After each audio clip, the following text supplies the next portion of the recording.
The headlines. King Charles is in Germany on his first state visit as monarch. He praised Germans for their extraordinary hospitality towards Ukrainian refugees. Over all these years, and in so many ways, I have been struck by the warmth of the friendship between our nations. The Vatican says Pope Francis has a respiratory infection and will need to spend a few days in hospital in Rome.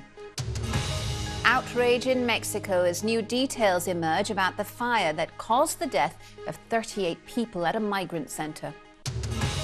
And one of the biggest animals ever to walk the earth, the skeleton of a Patagotitan dinosaur, is the latest addition to London's Natural History Museum. The UN adopts a resolution asking the world's highest court to define the obligations of countries to combat climate change. I celebrate today with the people of Vanuatu who are still reeling from the devastation from two back-to-back cyclones. The fact that President Biden is to visit the Mississippi town of Rolling Fork on Friday. The town was devastated by a tornado last week which killed 26 people. Mr. Biden and his wife Jill will meet with first responders and people affected by the deadly storm. Israel's Prime Minister has reacted angrily to a suggestion from President Biden that he should abandon controversial plans for an overhaul of the judiciary. Mr. Netanyahu stressed that as a sovereign country, Israel would make its decisions by the will of its people and not based on pressures from abroad.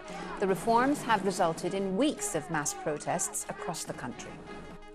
Some of the biggest names in technology are calling for the development of artificial intelligence to be put on hold in an open letter, citing potential risks to humanity. This follows US-based OpenAI unveiling the most powerful AI system yet 2 weeks ago. The World Football Authority, FIFA, has stripped Indonesia of the right to host this year's Under-20 World Cup tournament, due to start in less than 2 months. It said the decision was taken after the governor of Bali refused to host the Israeli football squad. The sportswear company ADIDAS has withdrawn a request to US regulators to reject a trademark application by the Black Lives Matter movement. BLM is seeking to register a similar logo with 3 parallel yellow stripes. ADIDAS has said it was too similar to its famous 3-stripe mark, which has featured on its products for more than 70 years.